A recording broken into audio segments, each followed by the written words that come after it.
presentación de hoy damos por inaugurado el ciclo 2021. Antes charlábamos que por ahora va a ser por Zoom, definimos hasta mitad de año, pero probablemente sigamos porque parece ser una manera muy cómoda para todos y con mayor posibilidad al no tener que desplazarse y demás, así que quizás sigamos adelante de esta manera. Ya está programado hasta mitad de año y después haremos otra reprogramación. La verdad que lo único que quiero decir es que de alguna manera agradecer, porque cada vez que yo me pongo a organizar esto y llamo y pregunto, la verdad que todos tienen muy buena disposición y se ponen las pilas para preparar las cosas lo mejor posible, así que la verdad que agradecer eso. Y bueno, para empezar es nuestra estrella invitada, la doctora María Laura Villablanca. Ella, no, digamos, va a ser como un reconto del tema vacunas y después le daremos algunas preguntas. Y después que ella termine, yo en unos minutitos le voy a mostrar un registro en el que estoy participando, digamos, de pacientes propios con enfermedades autoinmunes que han tenido COVID, con un corte hecho el 28 de febrero. Así que Lali, si nos sale lo que practicamos antes, vamos a intentarlo, que puedas mostrar tu charla. Si te comparto. Qué nervios. Teóricamente, ahí Bueno. tendría que estar. Dale. Debería funcionar. Roberto se llama. ¡Tanán! ¿Anduvo? No. Yo no la veo, no sé. A ver. ¿No la ve nadie? Aparece toda la pantalla. Sí, yo sí la veo en la pantalla de Lali. ¿La ves vos? La pantalla de Lali sí, pero no Mi No, pantalla pero sí. porque no lo abrió, está abajo el PowerPoint, pero es una costa con un pueblo blanco. Claro. No, ese es Esa es la mío. pantalla. Ah, estás Ahí viendo. voy yo. Entonces espera. A ver, Ahí voy yo. dale vos, Lali, a ver. Dale, dame Vamos un de minuto. nuevo.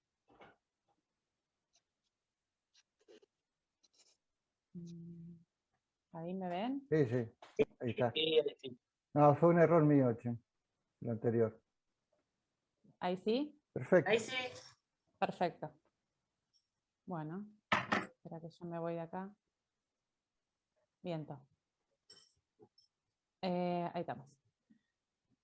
Bueno, el plan era hablar de vacunas. En realidad no es nada, yo hablaba con Roberto hace un ratito, no es nada que no sepamos todos y que no hayamos leído en algún momento durante todo este tiempo. Pero bueno, vamos a actualizar un poquito. Para el movimiento enorme antivacunas es lo que nos pasó el año pasado, que los que decían que no podíamos, que no se querían vacunar, vivimos un momento sin una sola vacuna y creímos morir todos en todos los días durante todo el año. Así que eso de a poco se está desterrando. Quedan, pero me parece que, espero que cada vez menos. Como para saber más o menos en lo que tarda en desarrollarse una vacuna, es simplemente esto a modo de muestra y nada más. Esto es a lo largo del tiempo la evolución que ha tenido desde el descubrimiento de las enfermedades infecciosas y el agente en realidad hasta el descubrimiento de una vacuna efectiva. Hay algunas que todavía no ha sido posible desarrollar y hay otras que, como esta, inéditamente en menos de 10 meses, 11 meses, menos, han habido descubrimientos muy importantes de muchas líneas vacunales y de muchas tecnologías utilizadas. Lo cual es realmente impresionante, asombroso. De hace un tiempito atrás, después de todo el despiole que se armó con las vacunas y todo lo demás, hay un registro, no, pero bueno, actualiza permanentemente de la cantidad de dosis aplicadas por jurisdicción, por grupo etario, por grupo de riesgo y demás. Esto está gratuito en la página del Ministerio. Y de estos cuadritos vamos a ver como varios en lo largo de la charla, solamente como para que veamos cuáles son estas. Hay un montón de vacunas en estudio.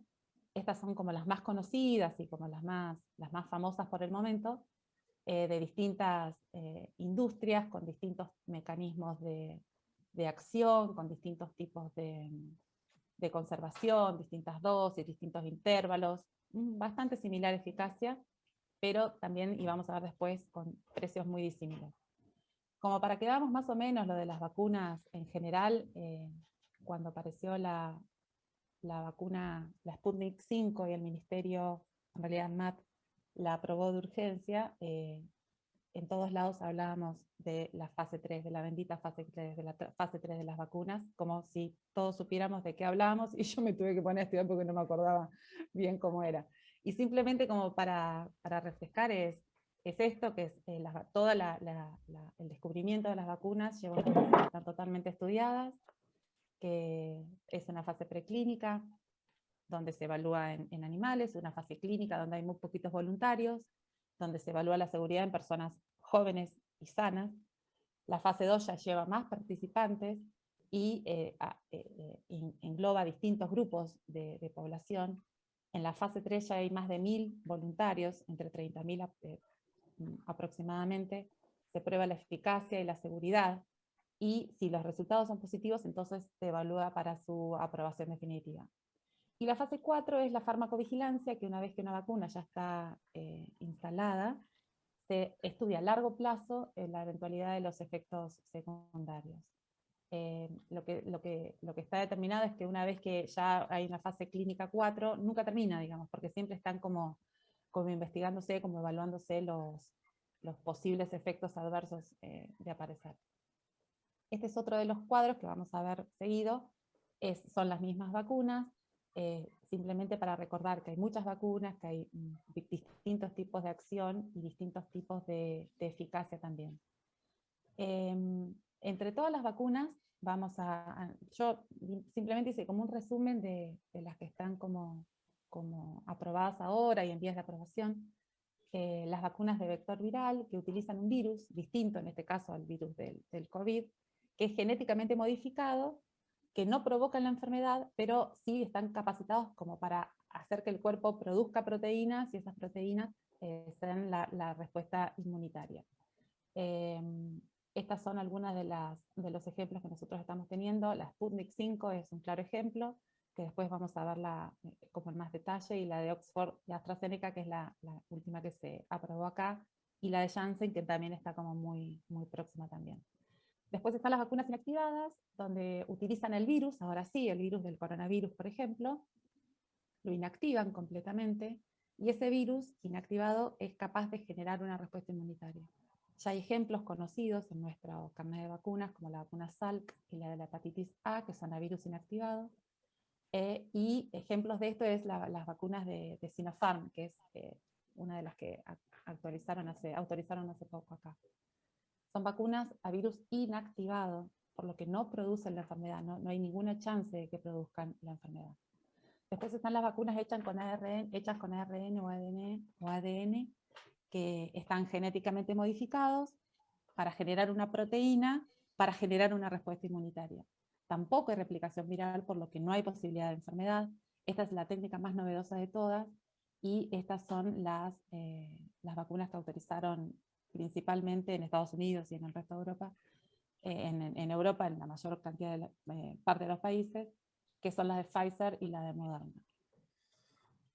Luego están las vacunas basadas en proteínas, que el ejemplo que tenemos nosotros es la de HPV, que toma pequeños pedacitos de proteínas, en este caso del virus, que son capaces de generar una respuesta inmunitaria. Y hay una que es la Novavax, que también está siendo estudiada en fase 3. Para diferenciar un poco entre eficacia y efectividad, la eficacia del estudio se lleva a cabo en una situación ideal, digamos. Juntamos 30.000 personas adultas, totalmente conocidas, sabemos si tienen antecedentes médicos, sabemos el género, por supuesto la edad, y todos los antecedentes, y en esas 30.000 personas nosotros probamos determinado producto. Y ahí tenemos datos reales, pero de un grupo cerrado. La efectividad es cuando este mismo producto se prueba ya, pero sin condiciones protegidas ni controladas. Entonces es como en la vida misma. Una cosa es no controlado y lo otro es ya utilizadas así abiertamente. Otra vez el gráfico para que nos familiaricemos con las vacunas que más frecuentes tenemos. Y primero hablar de la Sputnik, pero porque es, digamos, fue la primera que se aprobó en nuestro país, y una de las primeras. Rusia fue como, creo que el primer país que salió a decir tenemos la vacuna, y esto es el ejemplo de las vacunas que utilizan vectores. El vector que utiliza la vacuna Sputnik 5 son adenovirus, 2 adenovirus distintos. El adenovirus es como el principal virus que causa el resfrío común en las personas. En este caso la tecnología utiliza 2 adenovirus distintos, uno en la dosis primera y el otro adenovirus en la segunda dosis. Y lo que hace ese adenovirus es, primero se inactiva, digamos, no es un adenovirus que va a causar resfrío, sino que se le saca el material genético y se inactiva. Ese adenovirus no va a causar enfermedad. Y además se le pega una proteína ya del coronavirus, que es la proteína Spike, se le pega al adenovirus y que lo utiliza como si fuera un colectivo. Y se administra como vacuna. Ese adenovirus, que es inerte, digamos, que no causa enfermedad, al tener esa Spike, hace que el cuerpo lo reconozca el material genético y genere anticuerpos contra esa proteína S. No, todavía no sabemos, porque recién es muy pronto para llevar estudios más prolongados, ¿no? Cuánto tiempo va a durar la protección, si el nivel de anticuerpos y de linfocitos citotóxicos podrían disminuir en los meses siguientes, o si hay una célula B y T de memoria que puede durar incluso décadas. Eso todavía está en estudio. Para hablar de las vacunas, vamos a empezar con, esto es como muy general, no hay nada nuevo, esto está todo gratis en la página del Ministerio. La Covishield es la vacuna que se fabrica en India con colaboración con la Universidad de Oxford y el laboratorio AstraZeneca, con transferencia de tecnología, como se están haciendo casi todas. Es una vacuna monovalente que utiliza un único vector, como vimos recién en Sputnik, pero en vez de ser 2 adenovirus, esta vacuna utiliza un solo adenovirus, que es un adeno de chimpancé. Se obtiene con biotecnología, por supuesto que no contiene el virus, por lo que no puede generar la enfermedad, y esa glicoproteína S, igual que pasa con el Sputnik, se expresa localmente y genera la respuesta inmunológica y la producción de anticuerpos neutralizantes, que son los que en definitiva son los efectivos. Esta vacuna Covishield tiene una seroconversión a los 28 días de la primera dosis del 98%, y más del 99% a los 28 días de la segunda dosis, o sea, después de la vacunación completa. Sí se ha visto en esta vacuna que al aumentar el intervalo dosis, o sea, no hacerlo a los 21 días, sino a los 28, aumenta la cantidad de anticuerpos, y eso todavía no está muy claro, y si estaba muy claro y lo leí no lo entendí, pero me parece que todavía como que lo están estudiando. La respuesta inmune hecha en los grupos de estos cerrados y demás, de condiciones óptimas, digamos, también se vio reflejado en la población general con comorbilidades. Tiene una eficacia que es muy alta, del 63%, pero esto es en infección sintomática, porque para prevenir las enfermedades mortales, digamos, que causan la muerte, es del 100%. Lo que sí, como en todas las vacunas, los datos para intervalos más allá de las 12 semanas sí podemos ampliar a 4 a 8 semanas, como han hecho en muchos países, como para tener la mayor cantidad de gente vacunada antes, ampliar el intervalo dosis, o sea, aprovechar la dosis. Como es una vacuna que tiene un solo adenovirus, no como la Sputnik que tiene un adenovirus 26 y el otro 5, y sí o sí tiene que ser uno y uno, esta podemos usar cualquier vacuna porque son todas iguales. Covishield no está autorizada para que el intervalo supere las 12 semanas. De cualquier manera, por ejemplo, en Estados Unidos no permiten que las vacunas se apliquen más allá de la dosis establecida por el fabricante. Esto está también, se ha visto la misma efectividad en la población general, en la población mayor de 65 años, y con el resto de las comorbilidades estudiadas: obesidad, enfermedad cardiovascular, enfermedad respiratoria, diabetes, o sea, la efectividad es la misma. No contiene conservantes, dura bajo conservación en la heladera, digamos, hasta 6 meses. Viene una solución para inyección intramuscular lista para su uso, digamos, no necesita ser diluida ni preparada. Es el vial que es multidosis, que tiene 10 dosis de vacuna. Después de abierto hay que usar en las siguientes 6 horas, y puede conservarse y utilizarse a temperatura ambiente incluso durante todo el periodo de uso. Y después, hace poco la OMS dijo que en realidad podía estar a temperatura ambiente y hasta 30 grados durante las 6 horas después de abierto. O sea que es como una cuestión que facilitaría mucho la aplicación en muchos países. Con esta vacuna se generó el cambio, y esto es común, todo lo que vamos a ver ahora es común como a todos los manuales de vacunadores que hay en Argentina. Consideraron el 10 de febrero, 9 de febrero, excluir la contraindicación para la vacunación a mujeres embarazadas, en periodo de lactancia, inmunocomprometidas, que formen parte de los grupos objetivos. Porque hasta el 9 de febrero estaba contraindicado vacunar a estos grupos, independientemente de si estaban o no muy expuestos. Porque se entiende que son todas vacunas que no son a virus vivo. Entonces, si uno extrapola con el resto de las vacunas, podría ser utilizada este tipo de vacunas en cualquier persona, incluso las inmunodeprimidas. Entonces, se quitó esa contraindicación para personas de estos grupos que sean expuestas o que tengan más de 60 años o tengan factores de riesgo. Entonces, podemos vacunar a personas que, no podemos vacunar, digamos, una persona que está dentro del grupo target a vacunar, que está cursando una infección aguda por COVID, debe esperar hasta que se recupere totalmente la enfermedad aguda. Y en caso de que sea una persona asintomática, hasta que pase el periodo de aislamiento. Esto sucede, digamos, está también considerado en las personas que tienen la infección, infectan entre la primera y la segunda dosis. Si ocurre la infección entre la primera y la segunda dosis, deben, desde el momento del inicio de los síntomas o del tener la PCR positiva cuando son asintomáticos, completar el periodo de aislamiento para continuar el calendario. No se reinicia, sino que se continúa, como con todas las vacunas.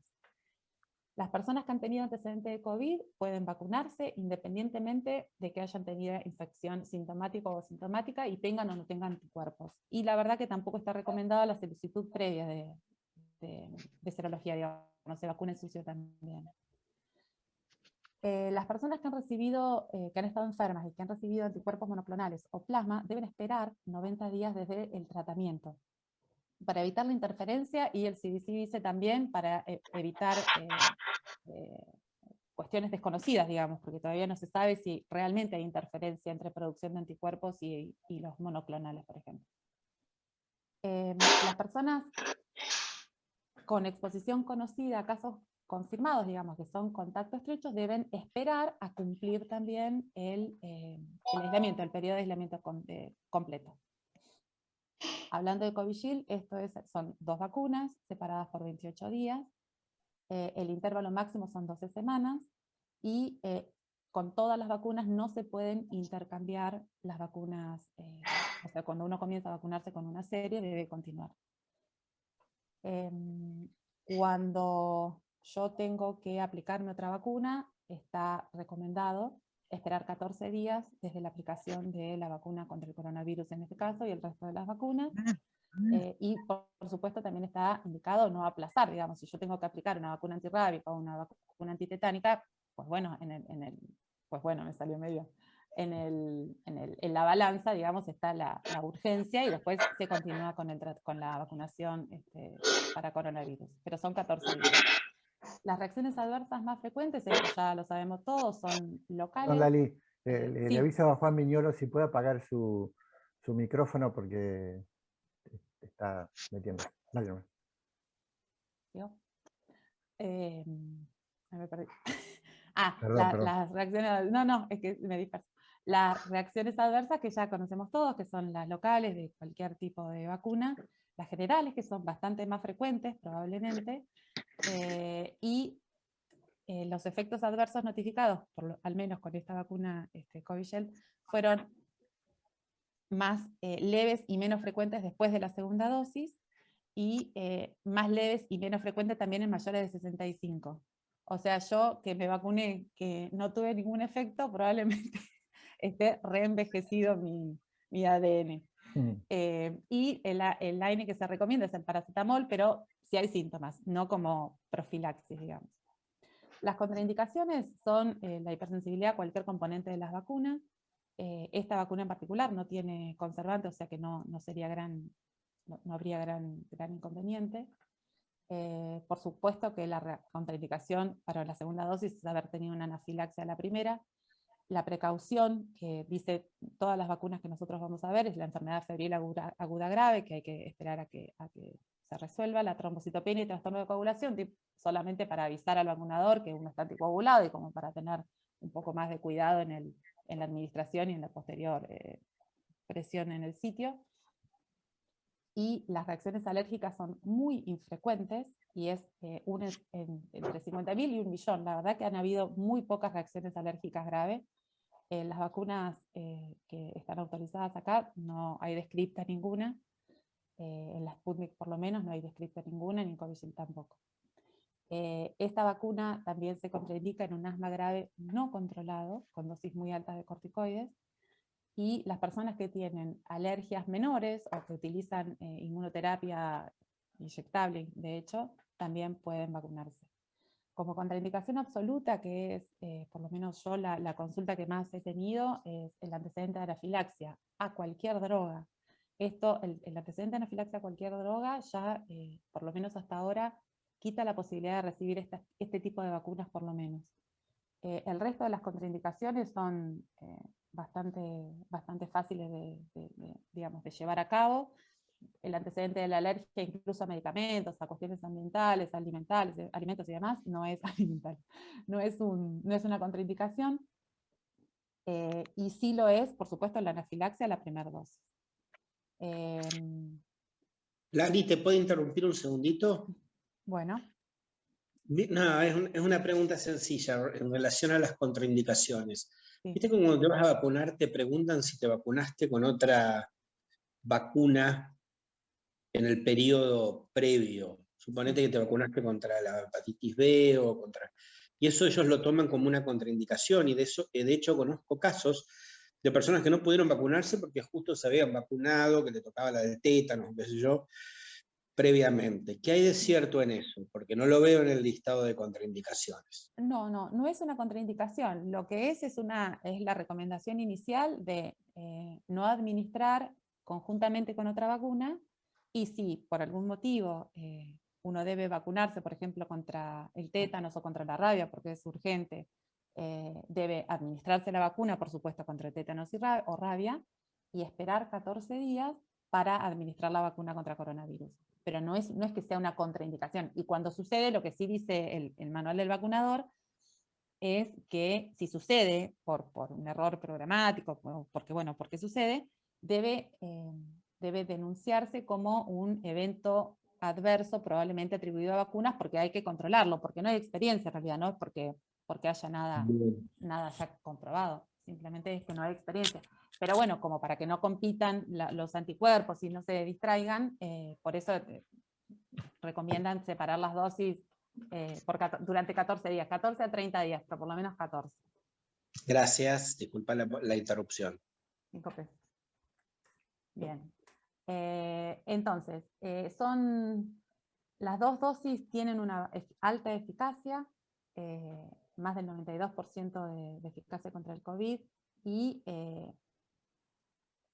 como vemos acá, digamos, son como muy similares todas, entre el 90 y el 95, 98, 99%, como que están todos los datos por lo menos conocidos hasta ahora. La Sputnik son 2 vectores distintos que tienen un orden, y eso no se puede alterar. La anterior es una sola, y venga la que venga, uno se la puede poner, pero estas son 2. Primero va uno y después va la otra, porque son 2 transportadores vectoriales distintos. La inmunogenicidad, las IgG específicas contra la proteína S de la spike, esta que va pegada, y los anticuerpos neutralizantes están ayudados también por linfocitos helper, los CD4 y los citotóxicos. Son 2 dosis que se administra al 0 y al día 21. La primera dosis tiene el adenovirus 26 y la segunda el adenovirus 5.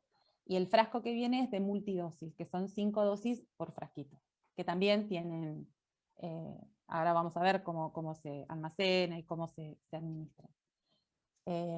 Por esta vacuna empezamos todos a hablar de la fase 3, algunos de nosotros sin saber demasiado y otros sabiendo un poco más, sin duda, hasta que el 2 de febrero salió publicado el estudio bendito en The Lancet, diciendo que realmente el estudio preliminar de esta vacuna mostraba una eficacia del 91.6%, y que era muy bien tolerada, que de hecho no había ninguna reacción grave ocurrida hasta el momento. Entonces, la vacuna es del 91.6, 91.8 en personas de 60 años y de mayores de 60 años. Hay anticuerpos en el 98% de las personas al día 28 después de la segunda dosis. Una vez descongelada, hay que usar dentro de las 2 horas y no se puede volver a congelar. El antecedente de la anafilaxia también contraindica esta vacuna. El asma grave sin control de la enfermedad también la contraindica. Hace unos días atrás, el 4 de marzo, salió publicado un estudio que están haciendo en Argentina, donde están evaluando que las personas que ya tuvieron coronavirus podrían ser vacunados con solo la primera dosis de la Sputnik, y eso daría anticuerpos también altamente protectores. Ese es el estudio preliminar que reveló que una sola dosis también da anticuerpos incluso mucho mayores que las personas que reciben las 2 dosis y que no han tenido coronavirus. Como si fuera una especie de booster, me imagino yo, de los anticuerpos ya tenidos por enfermedad natural. Entonces, en este estudio, en la primera dosis, están las personas que tuvieron coronavirus y no tuvieron coronavirus. Los que tuvieron coronavirus tuvieron muchísimos anticuerpos. Y el grupo sin haber tenido coronavirus, un número decente. En la segunda dosis, el grupo que no había tenido coronavirus saltó y superó incluso al grupo que ya había tenido coronavirus y que no respondió tanto a la segunda dosis. Entonces esto lo están viendo recién ahora, como que a futuro por ahí pudiera ser que en vez de recibir las 2 dosis, con una dosis sería suficiente, y eventualmente, digo yo, las personas que ya tienen 2 dosis en algún momento, si nosotros tuviéramos que vacunarnos el año que viene, capaz que no necesitáramos 2 dosis, sino con un recuerdo de booster, digo yo, seguro que nada que ver, pero capaz que podría ser. Esta Sputnik se almacena entre 2 y 8 grados en una heladera común. El precio es bastante interesante y no es despreciable tampoco, es 8 euros por euro, la de AstraZeneca cuesta 3, más o menos aproximada, la de Pfizer 15 y la de Moderna 21. Estos son más o menos los precios que manejan en Europa, por dosis, ¿no? También hay posibilidad de, ahora con todas las vacunas que hay autorizadas, de generar estudios y ahora sí, de combinación de las 2 vacunas. En este caso hay un estudio en marcha de la de AstraZeneca y la de Gamaleya, que es la Sputnik, que son las 2 que utilizan estos adenovirus como vectores, para ver si podemos combinar las 2 y por una cuestión de costos también, si eso es posible o no. Como no hay estudios en niños, hace 10 días o 15 días atrás más o menos, Oxford con otras universidades de Gran Bretaña iniciaron el primer estudio de esta vacuna en chicos de 6 a 17 años para probar la seguridad, lo cual es el primer estudio en niños que hay de esta vacuna. Después, hablando de la otra vacuna que autorizaron, que es la de Sinopharm, que esta es la enorme vacuna china. Es una vacuna ya distinta, ya no es con vectores, sino con virus inactivado, o sea que tampoco hay posibilidad de que provoque la enfermedad. Al principio, es como todo, habían datos que no estaban publicados y después se publicaron, y bueno, al principio dijeron que la eficacia era del 50% y después aumentaron el 78%, y eso es lo que salió publicado, del 78% en The Lancet unos días después, cuando se armó todo el lío, para prevenir los casos leves, pero por supuesto, y esta es la importancia, del 100% para casos moderados y graves. Es muy bien tolerada en adultos mayores también. Los títulos de anticuerpos son protectores neutralizantes, digamos, llegan a un buen uso.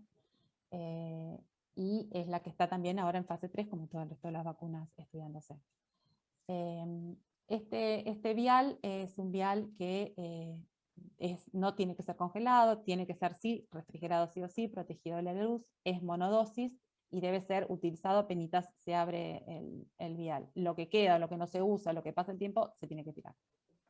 La dosis es de 0,5 mililitros, uno necesita 2 dosis, 0,21, siempre es intramuscular, todas las otras vacunas también fueran intramusculares, y la precaución que nombran en esta vacuna, que no están en las anteriores, es la epilepsia no controlada u otro trastorno neurológico progresivo. Esta vacuna se puede dar en mayores de 18 años y hasta 59 años, inclusive a pesar de que hay publicaciones que dicen que es muy efectiva y muy segura en personas mayores de 60 años. Pero bueno, en Argentina hasta ahora está autorizada hasta los 60 años. Después está la vacuna de Johnson & Johnson. Ay, esa foto la puse porque era el shampoo. No más lágrimas. Ay, esto está grabado. Sí, está Roberto. grabado. Bueno. Y bueno, la vacuna de Johnson & Johnson, no, sí, está bien, la vacuna de Johnson & Johnson, que tiene una efectividad también mayor del 64% a los 14 días de inoculada. Esta es una sola dosis, y también, esto es lo más importante, que previene la hospitalización por COVID hasta el 93%. No hubieron internaciones en el grupo que recibió la vacuna y previene la muerte en más del 75% por COVID. Se aprobó y también es efectiva para la dosis de Sudáfrica, que es para la variante de Sudáfrica, que se ha demostrado mucho más transmisible y un poco más grave. Y también en Estados Unidos, en las cepas que dominan en Estados Unidos. Hubo un solo caso de anafilaxia en 44.000 personas, pero bueno, me parece que esto se va a diluir en el transcurso del tiempo de la aplicación de las vacunas. Después las vacunas ARN mensajeras, que nosotros todavía no están autorizadas acá, que son las de Pfizer y Moderna en principio.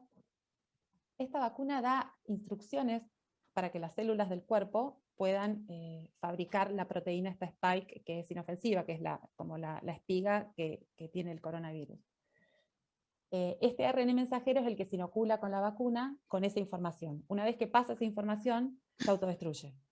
Y ya, en teoría, no quedarían restos de ese ARN mensajero que genere ningún problema, sino que da las instrucciones para que se exponga la proteína esta spike y que el cuerpo pueda hacer la respuesta. Y acá me olvidé de traducir esto. Que pueda hacer la respuesta inmune. Pero las personas con este tipo de vacunas, las personas que han tenido coronavirus, tienen más reacción adversa. Y las reacciones adversas son hasta en un 70%, bueno, ahí abajo está, hasta un 80% tienen reacciones adversas, por lo menos locales, por lo menos uno solo de los síntomas. Esto todo del CDC, que capaz que son un poco más prolijos en la cuestión de recolección de datos y todo lo demás, por eso capaz que tienen un poco más. Pero esta es la cuestión del ARN mensajero. Esta es la técnica más novedosa que hay, y esto es de acá para adelante, digamos. Esto va a ser como la puerta al universo desconocido. Estas vacunas son las de Pfizer y Moderna.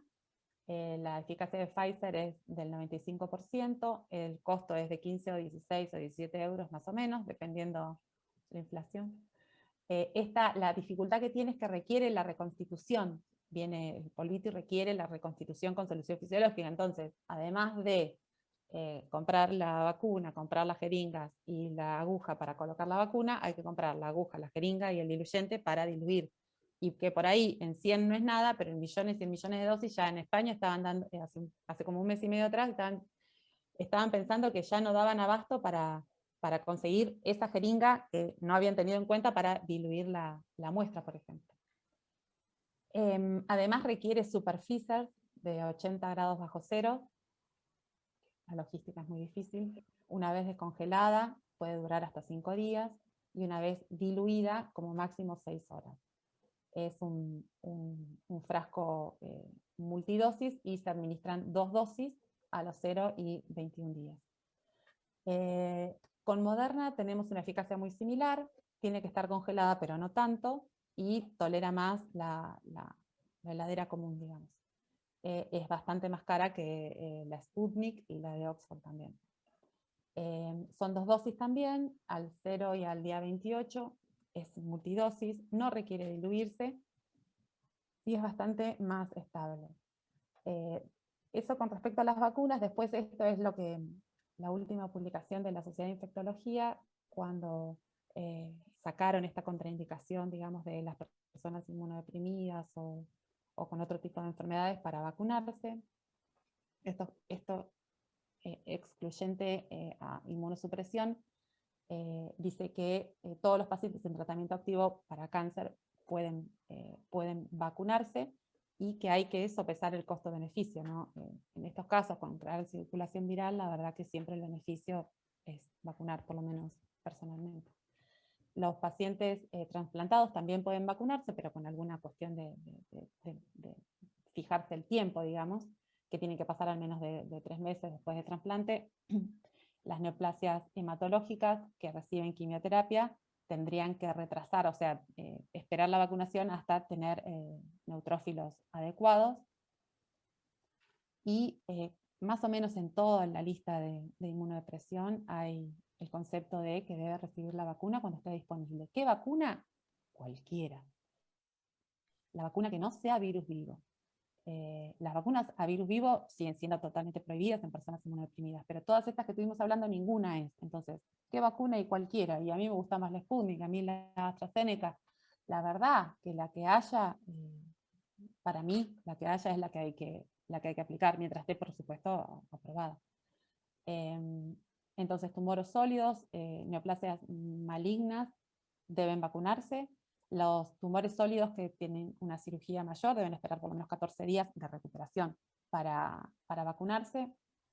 Y las inmunoglobulinas sí deben, como con la mayoría de las vacunas, deben retrasarse al menos 14 días después de la segunda dosis de la vacuna. Este es el mismo cuadrito que en todos lados dice más o menos considerar. Hay que tomar cada paciente en particular, por supuesto, pero nunca quitarle la vista de encima. Y la eficacia, por supuesto que no está probada. Como siempre, las personas inmunodeprimidas pueden responder un poco menos, por lo que por ahí la respuesta inmune no es del 98, del 95, del 96, pero siempre es mejor que 0. Y también hay que recordar que, por ejemplo, la vacuna contra la influenza tiene una eficacia del 60, del 70% con viento a favor, o sea que los números de los que estamos hablando, la verdad que son muy importantes, el 90, 95%. Esto es otra vez el mismo cuadrito, pero un poco más amplio, de todas las vacunas que hay como dando vueltas, las comparaciones. La mayoría son de 2 dosis, excepto la de Johnson, que es una sola. La de Pfizer está aprobada en chicos mayores de 16, todo el resto en mayores de 18. Más o menos las contraindicaciones son siempre las mismas. No hay recomendaciones, digamos, no hay informes para pacientes con Guillain-Barré, por ejemplo, que es como la pregunta del millón para todas las vacunas. No hay informes de casos y no han ocurrido, por lo menos descritos hasta ahora, casos, o sea que no sería una contraindicación. Este es el resto de las vacunas, acá aparece con la misma comparación. Y con respecto a las enfermedades autoinmunes, Robert, me tomé el atrevimiento de poner así algunas cosas que capaz que están mal, así que vos después me decís si las vamos borrando. Entonces, como con todas las enfermedades que producen inmunodepresión, o medicaciones que producen inmunodepresión, tener en cuenta que ninguna de estas vacunas es a virus vivo y atenuado, o sea que pueden ser utilizadas teniendo en cuenta la producción de la vacuna. Saber que un porcentaje muy chiquito de personas vacunadas pueden desarrollar una exacerbación de su enfermedad de base, por lo que se recomienda siempre, como con todas las vacunas, tratar de vacunar con la enfermedad de base lo más estable posible. Con corticoides a dosis alta es preferible intentar la menor dosis posible, pero por supuesto no suspenderlo. Con el rituximab, y después vamos a ver, es como que el cuidado es el mayor cuidado que tenemos que tener, como con el resto de las vacunas, o la mayoría de las vacunas, contraindicado en anafilaxia, por supuesto, y absolutamente no suspender la medicación de las enfermedades autoinmunes. ¿En dónde no hacer cambios? Las personas que reciben anti-TNF, hidroxicloroquina, sulfadiacina, cetopina, inhibidores de interleuquina, leucocitos con dosis menores de 20 miligramos, no hay problema, se puede vacunar. ¿De Corticoides. corticoides? ¿Qué dije? ¿Qué dije? Leucocito. ¡Ay, perdón! No, corticoides. Corticoides. Menores de 20 miligramos, no hay problema, se podría vacunar, y las personas que requieren dosis mayores de 20 miligramos, y que tal vez por ahora no es el mejor momento de vacunar con estas vacunas que hay disponibles en Argentina. Con el metotrexato hay que, una vez administrada la vacuna, suspender a la semana siguiente en la dosis de metotrexate que corresponda, y se ha visto que esto disminuye la respuesta inmunológica, digamos, el metotrexato disminuiría la respuesta inmunológica. Con Jack hay que suspender también la semana siguiente, la Batacep depende si es subcutáneo o endovenoso, también hay que programar la dosis, y el rituximab siempre es el que más cuidado nos va a dar por su mecanismo, digamos, así que eso es lo que más hay que tener presente para demorar la dosis siguiente. Y esto como... Perdón, Lali, Sí, perdón. eso que acabas de contar, toda esta descripción, es exactamente el esquema con el que nos estamos manejando. Así, Sí. Exactamente. Toma. Nada para Está agregar. grabado. Nada para agregar. Bien, perfecto. Y por supuesto que se recomienda a toda la población, esto tendría que ser leído como por una azafata, que se debe continuar las medidas generales de cuidado, digamos, el barbijo, la distancia social, la higiene de manos, por más que uno esté correctamente vacunado. No todavía a la mayor cantidad de personas vacunadas, ni muchísimo menos, por lo que debemos permanecer con las mismas recomendaciones. Si bien en Estados Unidos es otra la realidad de dosis vacunadas, de personas vacunadas y todo lo demás, sí, el CDC hace unos días atrás, 2 o 3 días atrás, ya publicó que las personas correctamente vacunadas, que hace más de 15 días tuvieron la segunda dosis, y hace menos de 3 meses el esquema completo, digamos, correctamente vacunadas y hace 15 días a 3 meses, ya no deberían hacer cuarentena si son contacto estrecho de alguien, o podrían, incluso abrieron, por ejemplo, juntarse en una casa sin barbijo, por ejemplo, si están todos vacunados y demás. Ese tipo de cosas lo han abierto el juego en Estados Unidos. En Argentina no.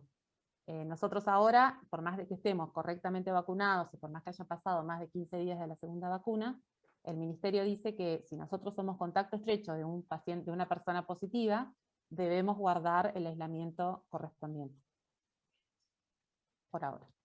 Eso probablemente en algún momento cambie, porque a ver, si estamos hablando de una eficacia tan grande, bueno, en algún momento va a tener que cambiar. Pero bueno, claro que no se ha vacunado ni un porcentaje despreciable acá. 1,5 millones. No hay momento. Pero bueno, en Estados Unidos se está pasando. O sea que no es lejano, no es imposible. Después hay manual del vacunador, esto es lo que parecíamos, paciente vacunado expuesto debe permanecer en aislamiento, los alérgicos a la penicilina que tienen anafilaxia, es en algún punto, todo el manual del vacunador, en el cuadro dice contraindicado. Abajo dice contraindicado relativo, con análisis profundo. ¿Quién? Bueno, yo no, pero yo, 3 personas con anafilaxia a la penicilina, ¿me puedo vacunar? No, digo yo, porque la verdad que no lo sé. Primero, anafilaxia, no alérgicos a la penicilina como cuestiones cutáneas y demás. Anafilaxia. La verdad que eso requiere un análisis mucho más profundo que a mí me excede, con inmunología, con ver si es posible hacer RAST, si sirve o si no sirve, si sirve un PRIC, si sirve, no sé. Y no sé tampoco si están dadas las condiciones en los lugares en los vacunatorios para tratar una anafilaxia. La verdad, yo supongo que sí, porque bueno, todo el manual del vacunador dice qué es lo que deben saber las personas que vacunan, en qué ámbito vacunar, y están preparados. Pero la verdad que a mí me excede autorizar no autorizar, sino, digamos, como sugerir la vacunación en una persona que ha tenido anafilaxia, así, por ejemplo, a la penicilina. Y si el evento es lejano, que no es anafilaxia, o sea, si es una alergia común, sí, se vacuna y se observa por 30 minutos. Y no han habido problemas de reacción alérgica, porque las vacunas claramente no tienen antibióticos. Pero bueno, es la recomendación que hay. Estos son los costos. Es que yo estoy muy impactada con los costos, porque pensar en miles y millones de personas con estos costos, me parece que no hay nadie, ningún país lo puede solventar esto. No. Pero bueno, estos son más o menos comparativamente los costos que hay. Estas son las vacunas chinas, y bueno, AstraZeneca y Sputnik, que son las más económicas serían, pero es una barbaridad. Bueno, y dos palabras contra la ivermectina. El CDC hace una semana atrás dijo, bueno, no, ni en favor ni en contra. Hasta hace 2 semanas atrás decían en contra, y ahora como que faltan un montón de estudios, tampoco la recomiendan, tampoco la usan, pero bueno, como que están más abiertos a que si alguien les propone un trabajo un poco más randomizado, ni sé qué hora es. Ah, ya estoy. Como que faltan estudios, no, ni a favor ni en contra, pero no lo autorizan ni nada, ni nada. Y esta es toda la bibliografía, y esto es... Espectacular, Lali. Mira, hagamos así. Yo paso 3 o 4 diapositivas de esto que estoy trabajando y después abrimos para las preguntas tiempo libre. Así que yo muestro esto. Es un segundo nada más. ¿Se ve bien ahí? Sí. Bueno, el tema es pacientes justamente con enfermedades autoinmunes. Para que me quedé sin corriente. Ahí voy. Ahora sí.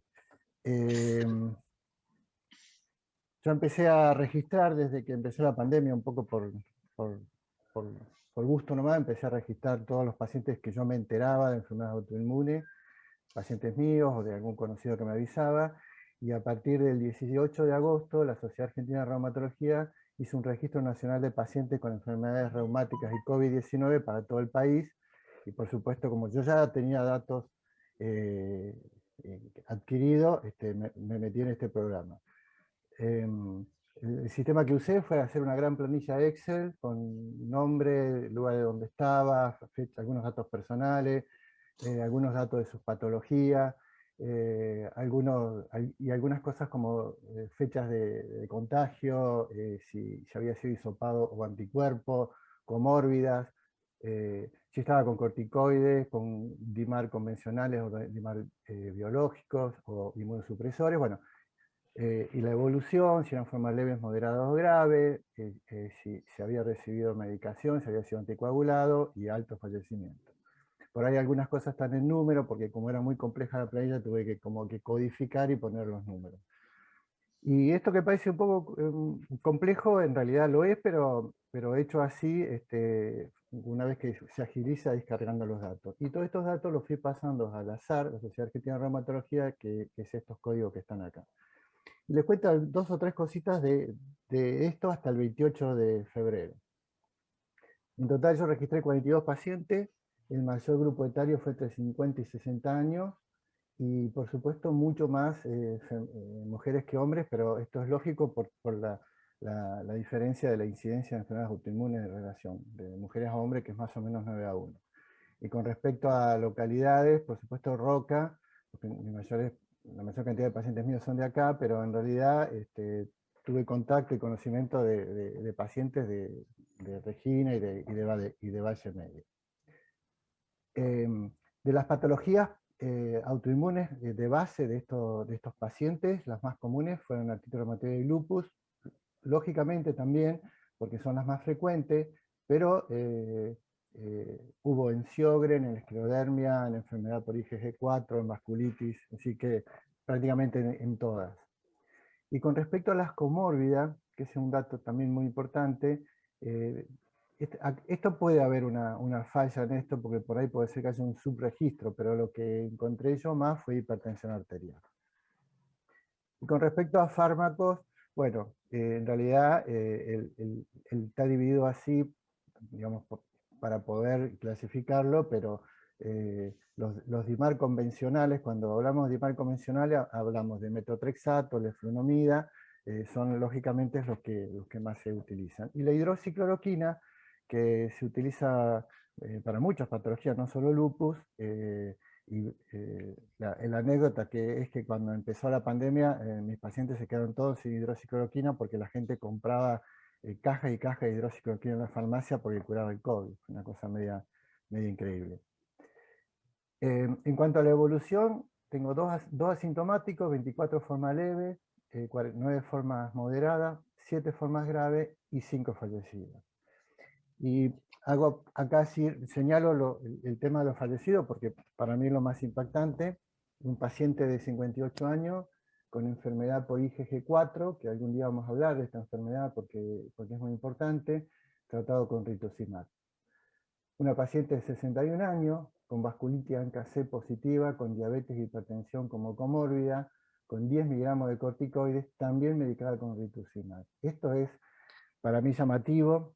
Siempre rituximab, que es un extraordinario medicamento, recién lo acaba de decir Lali, tiene connotaciones de cuidados especiales. Un medicamento que tiene una vida media no menor de 6 meses. Una paciente de 59 años, lupus, SAF, diabetes, obesidad, tratada con hidroxicloroquina, micofenolato. Sé que Amancay está presente y esta paciente la tuvimos juntos. Es la chica Nelia Castro, que estuvo muchas veces peleando, digamos, y zafó. Y bueno, acá enfermó, no la pude internar en Roca, la trasladamos a Regina y finalmente falleció en Regina. Paciente 4, también femenina, una paciente que había estado con biológicos muchas veces, había hecho infecciones, así que no usé más, y estaba con dosis máxima de metotrexato y 10 miligramos de corticoide. Y por último, una paciente también femenina de 47 años, con una dosis no muy alta de metotrexato y una dosis baja de prednisona, pero que de todos modos también falleció. Entonces, me parece que este dato es muy importante porque la conclusión es, aunque 88% son mujeres, no es sorprendente, el rango etario más frecuente entre 50 y 60 años, podría ser que no es sorprendente, las patologías más comunes AR y LES, pero las formas severas, en total tomando las formas, digamos, no solamente con asistencia respiratoria, sino con neumonía bilateral, internación, necesidad de oxígeno o de otras terapéuticas, es el 38%, es alto. Y el 11% de fallecidos a mí me parece muy alto. Así que, bueno, estos son números preliminares, este trabajo continúa. En realidad todos estos pacientes se reevalúan después de una cierta cantidad de meses a ver cómo han evolucionado, y por unos meses más se van a seguir incorporando pacientes. Dicho esto, que les quería mostrar, abro, y si alguien quiere hacer una pregunta a Lali, que te felicito, Lali, excelente, muy clara, la verdad que muy clara. Pero bueno, abrimos ahí a las preguntas. Yo me quedé preocupada porque soy alérgica a la penicilina y estaba chocha, venía y a lo último me agarró que no sé si entendí mal o no. Entonces hay que tener precaución si uno es alérgica a la penicilina para la Sputnik o no. Para todas. Los 3 manuales del vacunador coinciden en que no es una contraindicación absoluta, salvo por supuesto que haya un evento de anafilaxia. Pero si son reacciones más leves y un poco más alejadas en el tiempo, no es una contraindicación absoluta, y la precaución habla de simplemente observar durante 30 minutos después de aplicada la vacuna, y eventualmente ante la duda la consulta con, bueno, yo no me considero capacitada, probablemente haya gente que sí, definitivamente, yo no me considero capacitada para personas con anafilaxia, que han tenido anafilaxia, a decir yo vaya tranquilo, no hay problema. Pero seguramente hay gente que sí.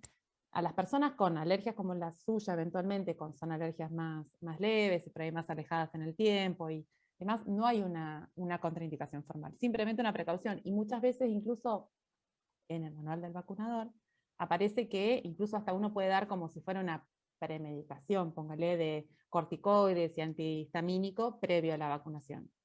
O sea que no, la verdad que no me parece que sea imposible, al contrario, simplemente como para abrir un poco más el ojo y prestar un poco más de atención. Es lo mismo que el asma, lo que está contraindicado en asma severo y sin control, pero los asmáticos comunes, que andamos por la vida, no nos ha pasado nada. O sea que yo no creo que haya mayor inconveniente. No. ¿Alguien más quiere preguntar? Yo no preguntar, pero sí felicitarla a Lali por la clase magistral que siempre nos da y siempre tan clara como es. Porque me querés.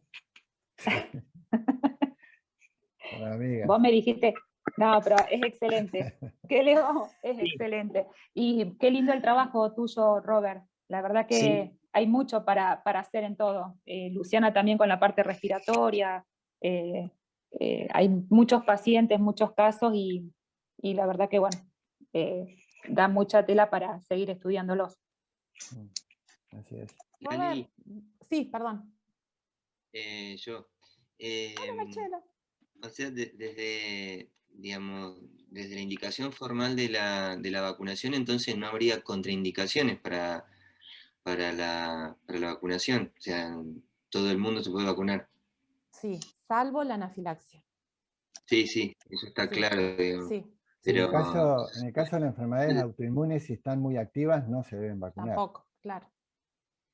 claro, eso es de revisión casi continua, porque nosotros, por ejemplo, de las enfermedades inmunológicas del hígado, hace muy poquito ya se vio que ya se pueden empezar a vacunar las hepatitis autoinmunes, inclusive los cirróticos autoinmunes, que era una contraindicación formal cuando se empezó a vacunar.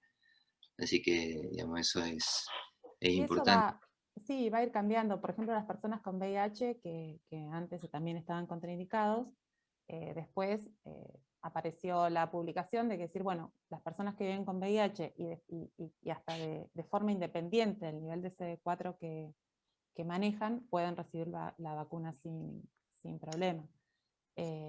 O sea que eso la verdad que está bueno y va a ir cambiando en la medida que vayan manejando cada vez más información, como todo. La vigilancia va a ser como lo más importante. Lali, mira, ahí Lucre escribe preguntando si la Sputnik, o sea, ¿qué onda con las nuevas cepas en relación a las vacunas que se están recibiendo, digamos? Sí, parece que Sputnik es efectiva contra la cepa de Manaus, creo que es la brasileña. ¿Y cuál es la otra? Sudáfrica. La de Sudáfrica, Pfizer es efectiva contra la de Sudáfrica también. Pero bueno, todo depende. A ver, lo de Brasil es porque en Brasil están ensayando justamente las vacunas y está la cepa esta como, la variante esta como más importante y más circulante. Acá todavía, bueno, hubo 1 o 2 casos, me parece que yo he leído, importados, y todavía no han podido, no he visto yo informes como muy claros, pero en teoría sería efectiva. Veremos. Hoy vas a preguntar algo, Lali, me parece. ¿O no? Sí. Sí, ya sé.